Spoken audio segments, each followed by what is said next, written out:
Molnár Ferenc vagyok Szolnokról, 20 éve foglalkozom méhészeti szaktanácsadással, és 25 éve méhészkedem. Az elmúlt években óriási változáson ment keresztül a méhészet. Még a kezdeti időszakban a leírtak szerint méhészkedett valaki, abból nagyobb probléma nem lehetett. Mit jelentett ez? Tavasszal indult az év, be kellett rakni a cukorlepényt, meg volt szabva, hogy február végén, majd indult az akác virágzás május 10-én, ott kellett lenni az akácerdőbe, és stb. Ez már nem igaz. Tehát felborult a természet rendje, tavalyi évben csak 1 fokkal emelkedett, óriási ilyennel még ember emlékezet óta nem emelkedett a környezeti hőmérséklet. Ez a méhekre is kimondatlanul hatással van. Tehát a telelésük nem olyan stabil, tehát nagyon sokszor felbomlik a telelőfürt a tél alatt, ami azt jelenti, hogy ha a lakásba bekapcsolom a klímát, és lehűtöm a lakást, majd kikapcsolom, és utána megint fölmelegszik a lakás, megint be kell kapcsolni. Ugyanez van a méheknél is, tehát a telelés során egy stabil 20 fokos hőmérsékletet biztosítanak saját maguk számára. Ha fölmelegszik a környezeti hőmérséklet, ezt a telelőfürtöt felbomlasszák, kijönnek, szétnéznek, majd megint lehűlik a hőmérséklet, megint vissza kell alakítani, vissza kell fűteni ezt a 20 fokot.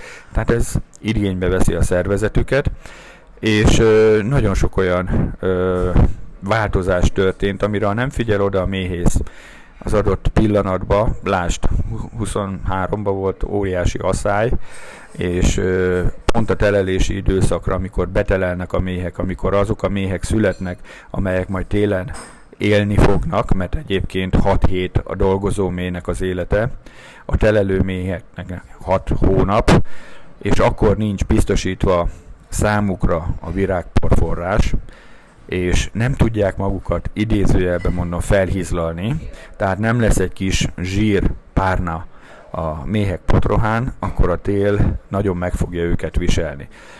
És aki nem figyelt erre az időszakra, és ugyanúgy méhészkedett tovább virágporszegény környezetbe, azoknak tavasszal elég komoly mélypusztulásuk volt, mert ezeknek a méheknek az élete lerövidült. Tehát röviden, tömören az éghajlatváltozás és az egyéb környezeti tényezők, megváltozott a méhlegelő, nincs stabil, folyamatos méhlegelő, egy időszakban óriási kiterjedésben van, mondom, repce, és akkor nincs más, csak repcét.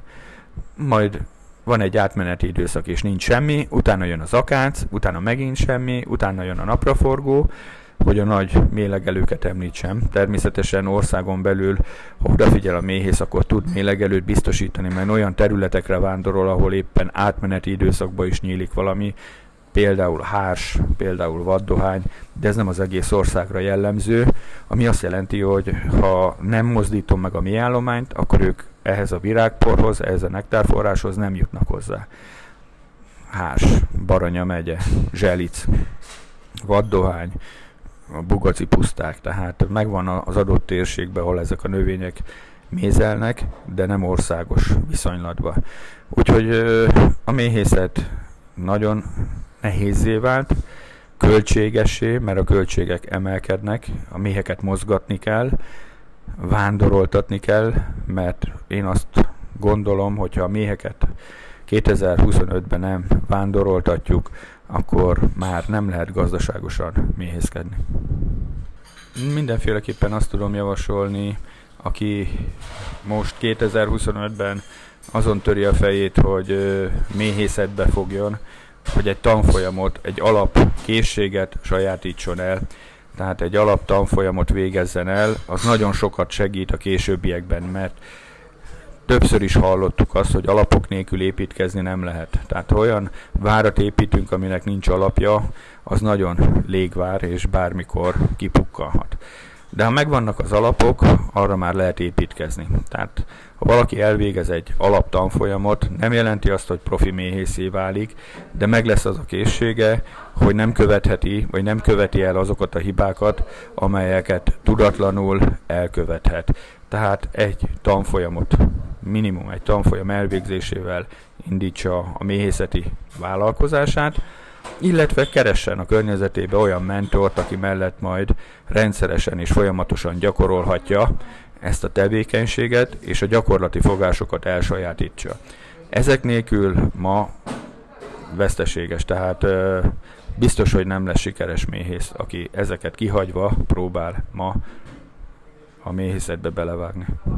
Molnár Kunlilla vagyok, méhészmester, szintén Szolnokról érkeztem, és az én méhészeti pályafutásom 15 évvel ezelőttre tehető vissza a kezdete.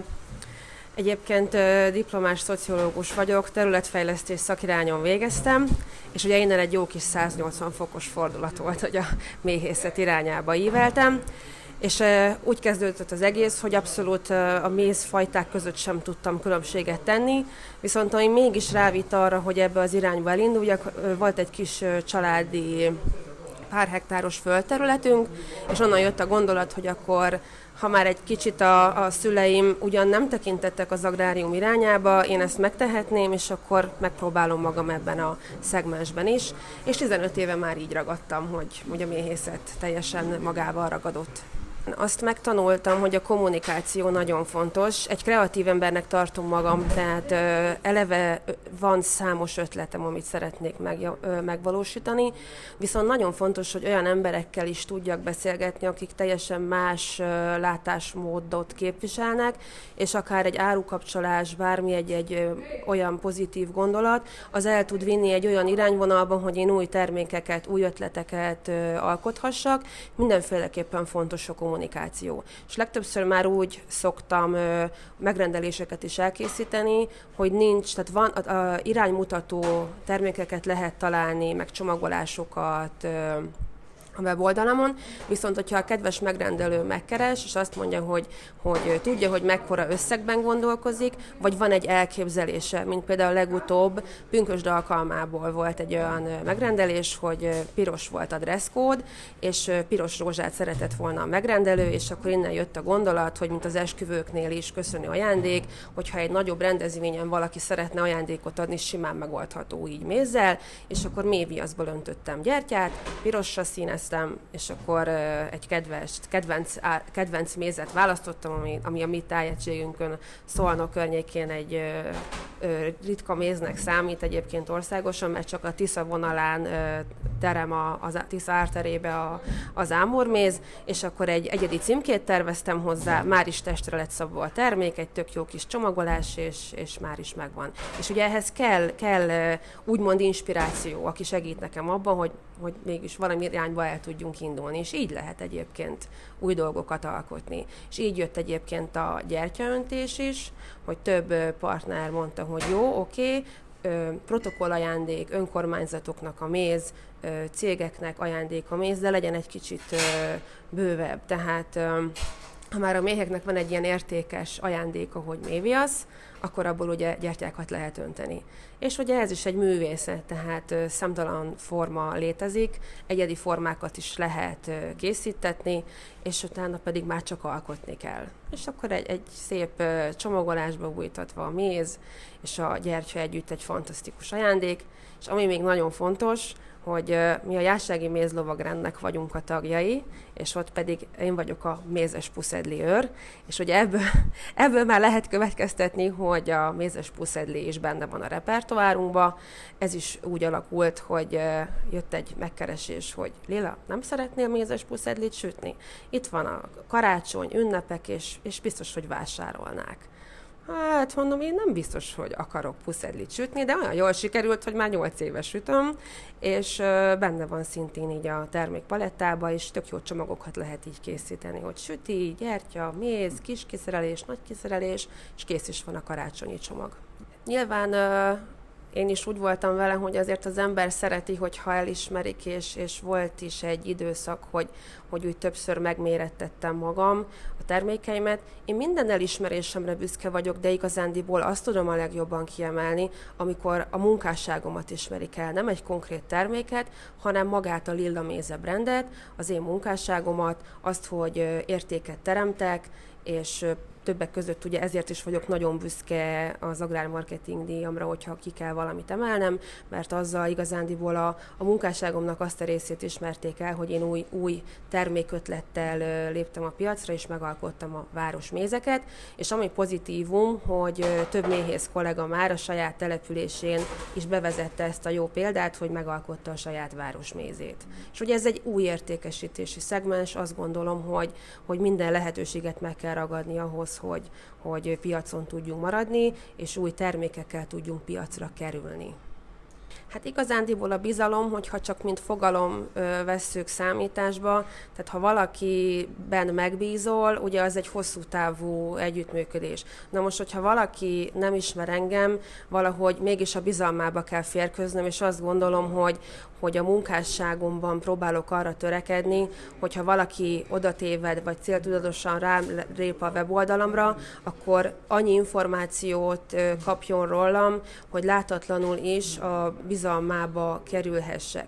Na most nyilván nem mindig van lehetőség arra, hogy én személyesen találkozzak emberekkel, viszont a lehetőséget próbálom megteremteni, és igen, a méz az valóban egy bizalmi termék, hiszen egy olyan élelmiszert adunk a fogyasztónak a kezébe, ami meghatározhatja az ő későbbi véleményét. Tehát igenis fontos számomra, hogy ahhoz, hogy megbízható legyek, nyomon követhető legyek, és olyan terméket állítsak elő, én is és a férjem is közösen, hogy ha valaki egyszer megkóstolja, akkor az a vélemény alakuljon ki nála, hogy igen, ez egy jó termék, ez egy szép termék, én ezt legközelebb is meg szeretném venni. Tehát a bizalom alatt azt értem, hogy bármi úton, módon, ha valaki találkozik a termékemmel, akkor minden tekintetben pozitív vélemény alakuljon ki nála. Nyilván a pozitív visszajelzéseket és a negatívokat is mindig szívesen fogadjuk, kritikákat is. Negatív az nem szokott, hál' Istennek lenni. Legtöbbször azért, ha egy új terméket kihozunk, akár a csomagolás, bármi, mindig meg szoktam azért kérdezni a családtagokat, kritikusaimat, mindenkit, hogy biztos jó lesz ez így, vagy mit változtassunk még rajta, de hál' Istennek azért ennyi év után már azt gondolom, hogy mindenki őszintén megmondja, ha gondja van, de nem szokott szerencsére lenni. Igyekszünk mindig a legjobbat kihozni. Kérdés nagyon jó. Én még az előző kérdésedre visszaugranék, tehát a bizalmi termékre. Tehát a boltok polcairól leemelünk egy terméket, az egy személytelen valami. Tehát nem tudjuk, kinek a terméke, valami van ráírva. Itt, ha valaki a Lilla mézét megvásárolja, konkrét személyhez kötött, tehát Lillához. Tehát van egy arc hozzá, van egy személy, és a bármi észrevétele van a fogyasztónak, tudja, hogy kit kell keresnie. Ez jelenti azt, hogy egy bizalmi termék, mert megvan a bizalom, ha már megvettem, és ha bármi észrevételem van, akkor tudom, hogy hova jelezzem vissza. A boltok polcairól levett dologgal maximum a vásárló könyvét kereshetem meg. A kérdésedre visszatérve, tehát nagyon sok előnnyel jár az, hogy közösen dolgozunk, például félszavakból is megértjük egymást, tehát nem kell részletesen elmagyarázni, vagy kifejteni, hogy mit is szeretne a másik, majdnem, hogy a gondolkodásmód is ugyanaz, úgyhogy egy sor folyamat kimaradhat a munkavégzésből, mert összenézünk, és tudjuk, hogy mit kell tenni. Maga a munkavégzés az nem azt jelenti, hogy egymás keze alá dolgozunk, például a méheknél vagyunk, akkor a sor egyik végén, én a másik végén, és valamikor egyszer majd csak találkozunk, és mindenki átélheti a méhészkedés szépségeit, a méhek által keltett rezonanciát befogadhatja, és csak a külvilág zaját kizárva, csak a méhekkel, a természet lágyölén dolgozva, de ugyanakkor ránézek, ott van.